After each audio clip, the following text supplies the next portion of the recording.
Good morning. Let's call court to order. Today is Tuesday, March 1st, 2022. It's 9 a.m. Proof of posting, please. The agenda was posted on Friday, February 25th, 2022 at 3:10 p.m. Thank you. And if anyone has a public comment, they can come forward now from the audience. Yes, sir. My name is Shannon Caraway. I'm Vice President for Business Development for a company called Solar Prime. Currently, we're trying to develop another 300 megawatt solar farm and 300 megawatt battery energy storage project here in McLennan County. And it's out north of Trading House Creek Reservoir, that area there.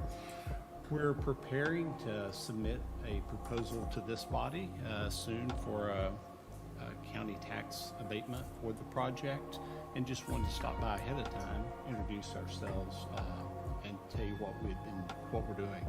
Going to D on the proclamations resolutions. We have nothing this week. Under E, under consent agenda, I have no recommended pulls. Does anyone else have a pull from the consent agenda they want to discuss? Seeing none, is there a motion to approve the consent agenda? So moved. Second.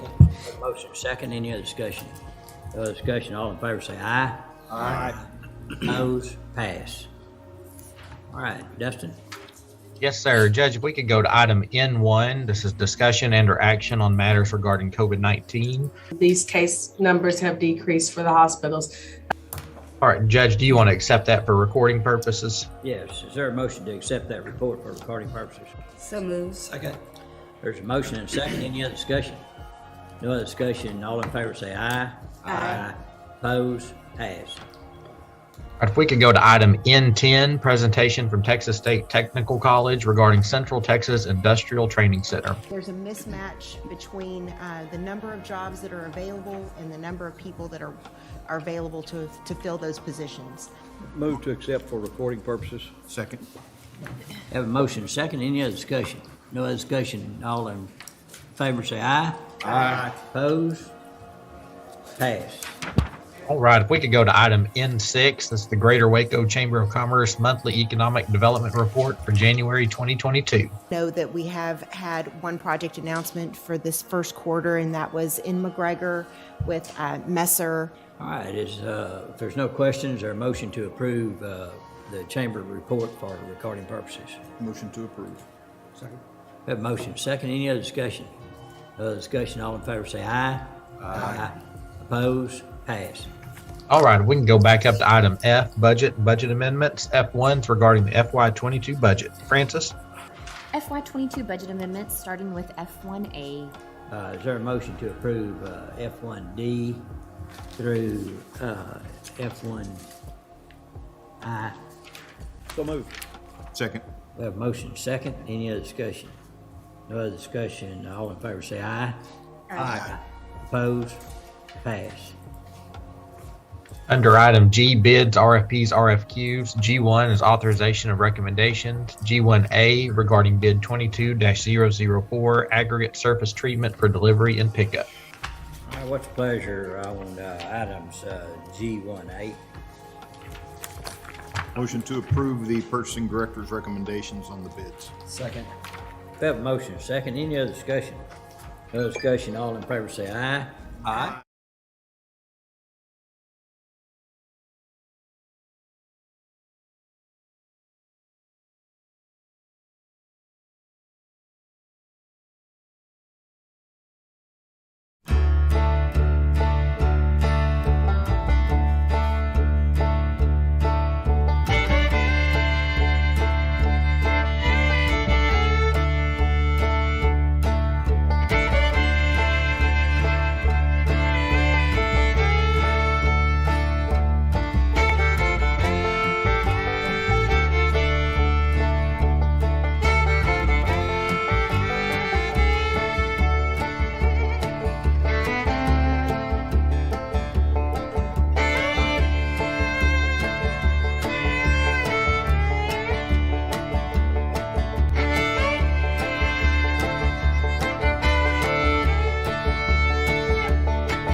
He said he called me Scoop Falcon. It wasn't original.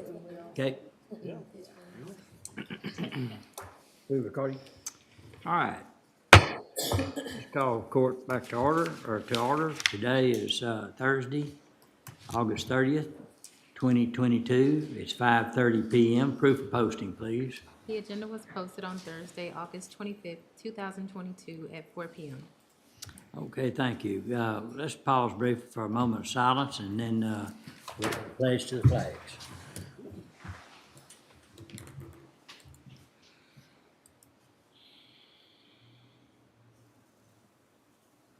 Please join me in the pledge.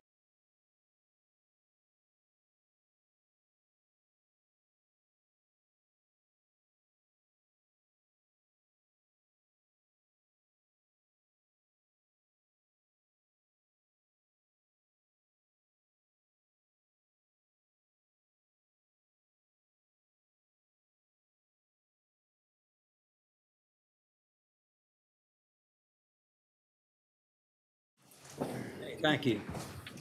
All right, we will, what I'd like to do is go to item D and D1 for Auditor Francis to go over the budgeting process, and then at that time, we'll have asked for any comments pertaining to the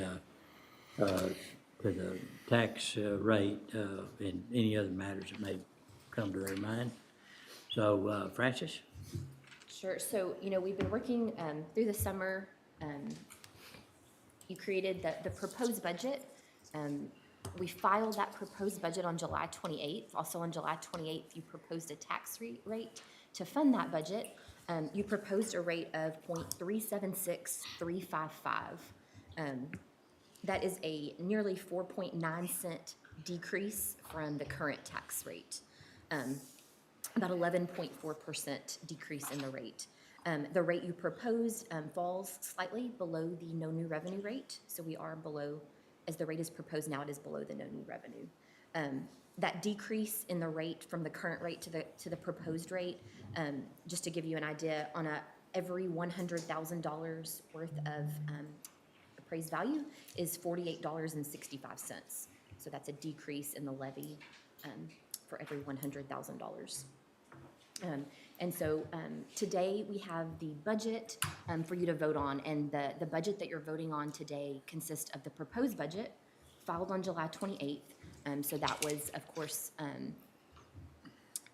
filed with the county clerk for public inspection, but it has been on our website as well since that day. And so any change you've made to that proposed budget has been done in open court since that date. It's been a record vote. We've gone through that list the last 3 weeks. And so, again, the budget today is that proposed budget plus those approved changes since that time. Is there any questions you have or any other matters that you want to discuss now? I think it'd be appropriate to kind of mention a few things in the budgeting process that we went through.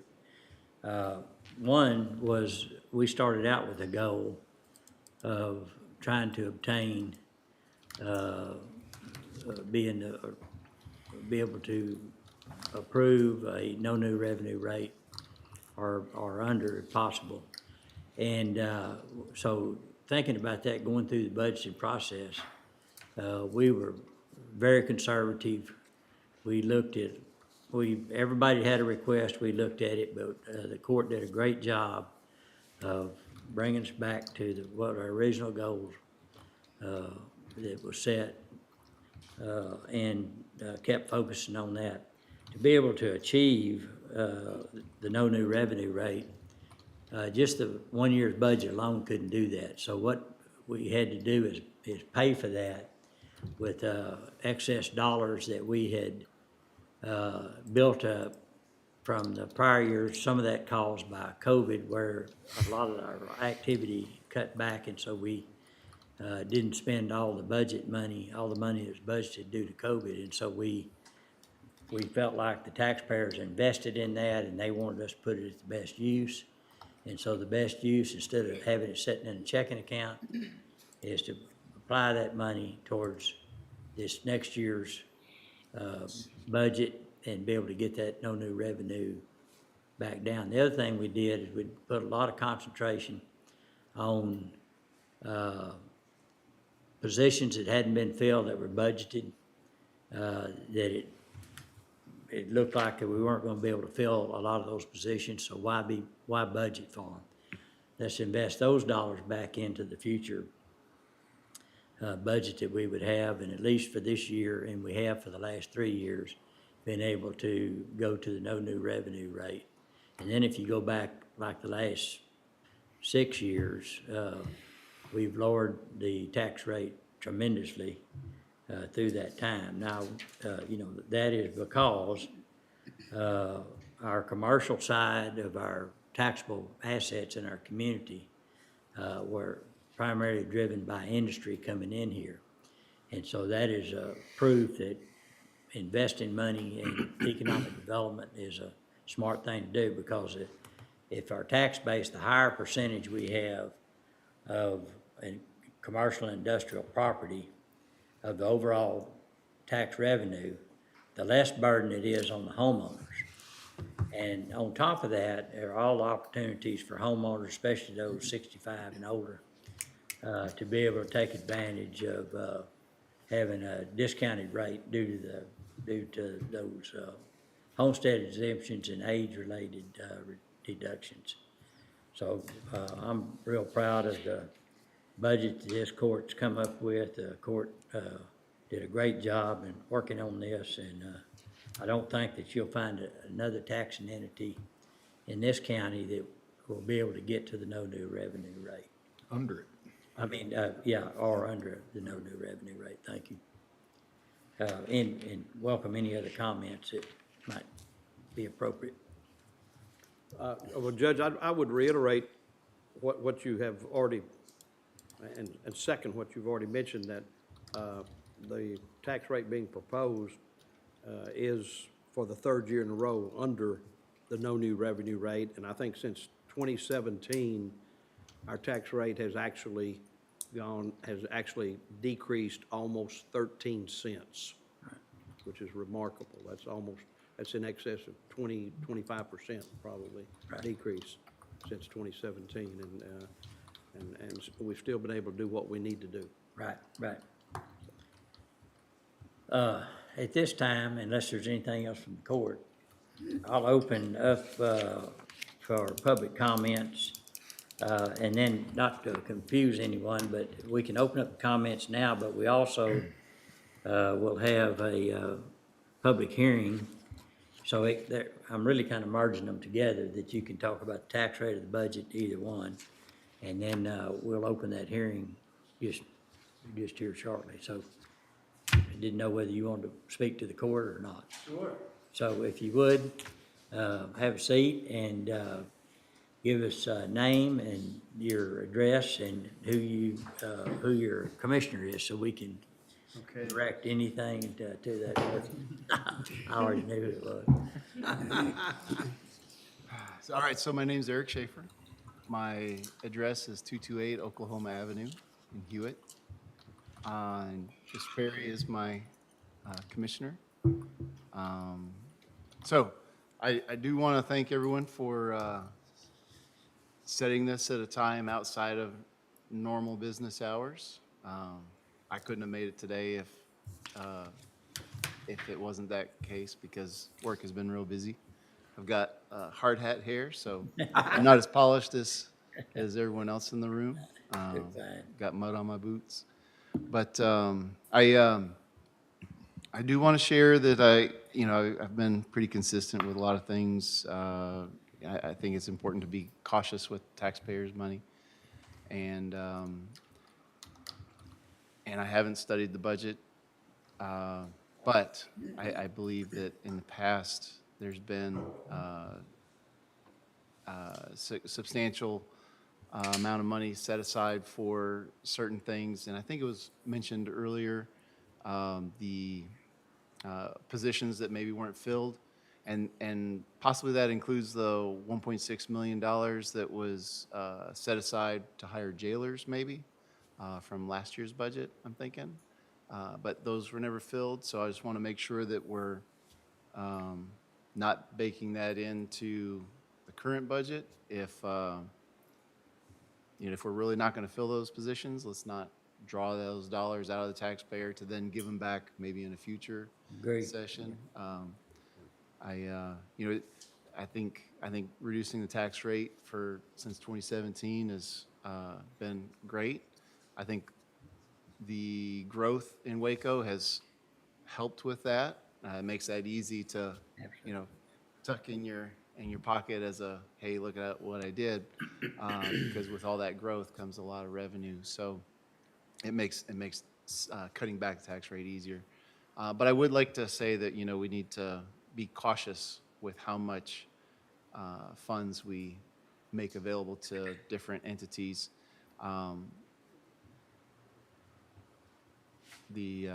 Like the $1.6 million is a lot of money to take out, and then not hire for those positions. But also, Stan Hickey got a $8,000 pay raise. I think in the same year that he was indicted for assault on official oppression on someone in custody. I think we need to be cautious about those types of things. The fact that he was left to run the county, run through the county with a county vehicle and badge, that concerns me.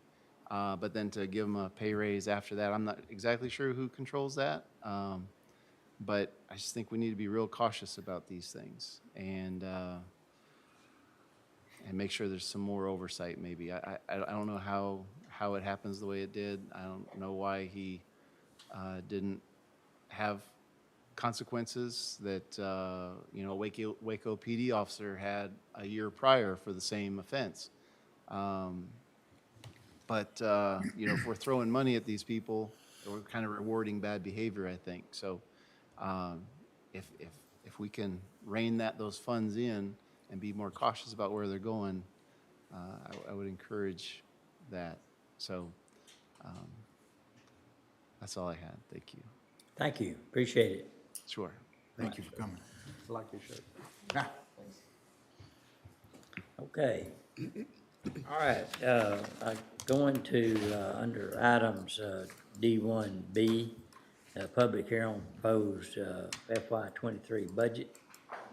So there's opening public, and there's no one here and no one called in regards to that. So the public hearing is now closed. Is there, under D1C is consideration of a vote to adopt the FY 2023 budget. So at this time, I would make the motion that I move to adopt the FY 2023 budget as presented by the county auditor. Second? I have a motion second. Is there any other discussion? I would just say this before we take the vote, and kind of thinking on one of the statements that Commissioner Smith said, and that is that our tax rate was able to take into consideration some of the situations that our constituents or the citizens in McLennan County, some of the things they're going through while still being responsible to the needs that we have to cover.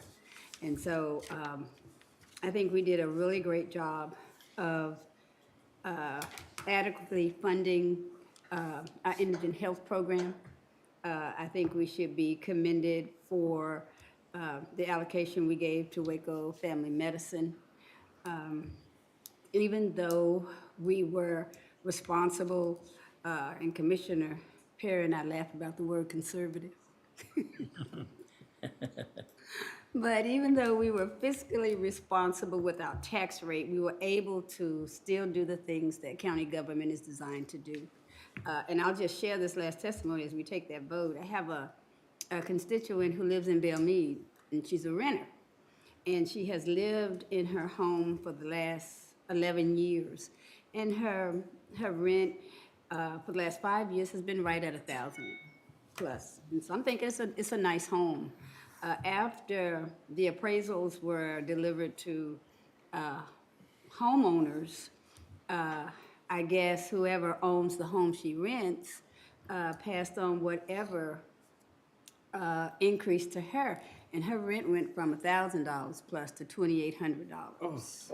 Goodness. So I know we say homeowners, but just about everyone in McLennan County is feeling a little pain from the appraisals and something as basic as having a place to stay. So I do want to commend the court for understanding that everyone in McLennan County just needed some relief when it came to the tax rate.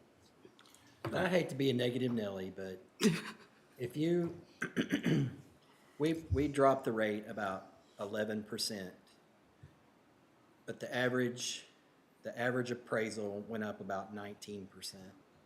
So that's still an 8% increase that people are gonna feel if you don't have any exemptions and there's lots of ways, lots of exemptions and things like that, I understand. So, but- I think, last thing I'll say is I think what the taxpayer appreciates is consistency. I don't think what they wouldn't appreciate is a big cut one year, a big increase the next year. They want to see consistency. And the way we've left this budget this year, I feel good about us being able to approach next budget year in a consistent manner again. It's so easy to get caught up in the swings and the markets, but being consistent, I think, is what a taxpayer really appreciates. When you can build that in to how you do business, it's conducive to I hate to hear stories such as the one you just told us, but I appreciate the thoughtfulness of the court and the fact that we are staying consistent. I want to give kudos to the sheriff's department for giving up the 42 positions, and they took the lion's share of the positions that had not been filled at the jail, and so I appreciate that immensely. Okay. If there's not anything else, there's a motion and a second on the floor. If there's no other discussion, call for a vote. Commissioner Smith, Aye. Commissioner Miller, Aye. Judge Felton, Aye. Commissioner Jones, Aye. Commissioner Perry. Aye. Pass. On D1D, to ratify the tax increase because it's at the no new revenue rate or below, we can pull that with no action. Going to D1E is a vote to set and adopt the 2021 tax rate.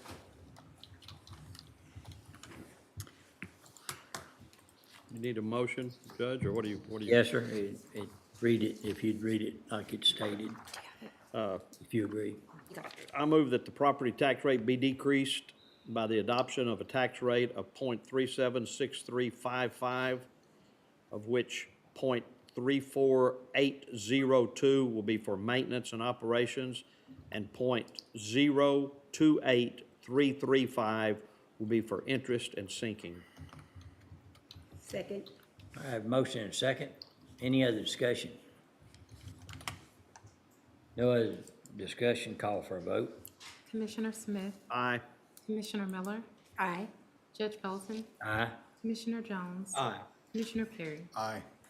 Pass. All right, is there anything else to come before the court? If not, we stand adjourned.